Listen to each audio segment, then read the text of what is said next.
Rutger Hauer was not just any man in the small, quiet town of Elmwood. Though blind from birth, he carried himself with an air of calm strength that made people look twice. At 65, his hair was a silvery white, flowing back like waves, and his weathered face told stories of hardship and resilience.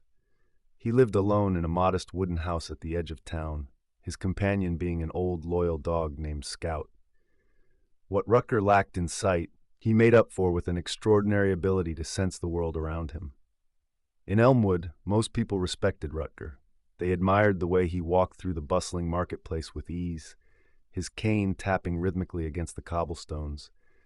But not everyone in town shared this respect. A group of young men, led by a notorious troublemaker named Corey Finch, found joy in tormenting others. Corey's gang, Eddie, Mason, and Tyler, were the kind who believed strength came from making others feel weak. They were the kind of bullies everyone feared but no one confronted. It started small, as these things often do. Corey and his gang began mocking Rutger from across the street. "Hey, old man," Corey would shout. "How do you even know where you're going? Does that dog lead you into trees for fun?" Laughter erupted behind him, and Rutger, with his quiet dignity, never responded. Scout would growl softly, and Rutger would give the dog a reassuring pat. But one day, the teasing went too far. It was late autumn, and the air carried the crispness of falling leaves. Rutger was returning from the market, a basket of fresh bread and apples tucked under his arm. As he walked past the old hardware store, Corey and his gang appeared, blocking his path. "Where are you off to, Grandpa?" Corey sneered, stepping closer. The smell of cheap cologne and stale cigarettes lingered around him. "I don't want any trouble," Rutger replied, his voice steady. He could feel the tension in the air, the way the ground vibrated slightly as Corey's boots scraped against the pavement. "You hear that, boys?" Corey laughed. "He doesn't want trouble. Too bad trouble's found you." Before Rutger could react, Mason snatched the basket from his hands and dumped its contents onto the street. The apples rolled into the gutter, and the bread was crushed underfoot. Scout barked ferociously, but a swift kick from Eddie sent the dog whimpering to Rutger's side. Rutger knelt to comfort Scout, his hands trembling. "This isn't the way," he said softly. But inside something stirred, a fire long buried. The townsfolk whispered about what happened next. Rutger stood, his milky eyes fixed on Corey as though he could see him. "You've done enough," he said, his voice low but commanding. "Leave me be." Corey only laughed. "Or what? You'll fight us? You can't even see your own feet." That night, Rutger sat in his dimly lit house, Scout curled up at his feet. He thought about the boys, about the fear they instilled in others, and about the values his late father had taught him: courage, justice, and protecting the vulnerable. Rutger wasn't one to dwell on revenge, but this wasn't just about him. It was about the town, about standing up to bullies who thought they could do whatever they pleased. The next day, Rutger visited an old friend, Henry Whitaker, a retired blacksmith. "I need your help," Rutger said. Henry, who had known Rutger since childhood, didn't ask questions. By evening, Rutger had a custom cane reinforced with steel, designed for more than just walking. Corey and his gang didn't know what was coming. A week later, Rutger waited at the park where the gang often loitered.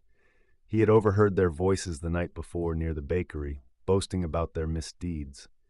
As predicted, they showed up, laughing and shoving each other, carefree in their cruelty. Rutger stood by a bench, leaning on his cane. When Corey noticed him, he smirked. "Look who's here! Did you miss us, old man?" Rutger tilted his head. "I was hoping you'd come." The gang exchanged confused glances, but Corey stepped forward, unfazed. "What's that supposed to mean?" "It means," Rutger said, gripping his cane tightly, "it's time someone taught you some respect." Before Corey could respond, Rutger moved with a speed and precision that left the gang stunned. His cane struck Corey's knee, sending him crashing to the ground. Eddie lunged, but Rutger sidestepped, using his heightened senses to predict every move. A sharp jab to Eddie's ribs left him gasping for air. The others hesitated, unsure whether to run or fight. "You think you can scare us?" Mason shouted, though his voice trembled. "You scare yourselves," Rutger said, his voice calm but firm. You hide behind each other, thinking it makes you strong, but real strength comes from protecting others, not tearing them down. As the gang retreated, Corey limping and cursing under his breath, Rutger felt a deep satisfaction. But later that night, there was a knock at his door. It was Sarah Finch, Corey's mother. Her face was pale, her eyes filled with worry. I heard what happened, she said, her voice shaky. Thank you for standing up to them, but there's something you should know. Sarah revealed that Corey's father had been a cruel, abusive man. He had died a year ago, but the scars he left on Corey hadn't healed. He's angry, Rutger. He doesn't know how to deal with it. Please, if you can reach him, help him. Rutger nodded, his resolve deepening. He knew this was bigger than a fight. It was about breaking a cycle of pain. In the weeks that followed, Rutger made a point to reach out to Corey. At first, the boy resisted, but Rutger's patience and understanding slowly chipped away at his defenses. Rutger shared stories of his own struggles, how he had learned to turn pain into strength. One evening, Corey came to Rutger's house unannounced. I don't know how to change, he admitted, his voice barely above a whisper. You've already taken the first step, Rutger said. You're here. Corey eventually apologized to the townsfolk, and with Rutger's guidance, he and his friends began repairing the damage they had done. The town of Elmwood, once divided by fear, found unity and forgiveness.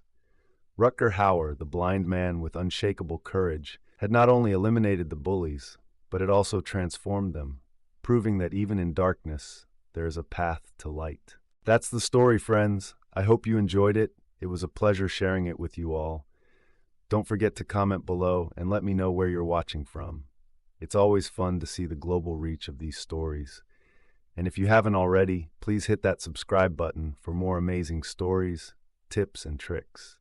Thank you for watching, and I'll see you in the next one. Bye.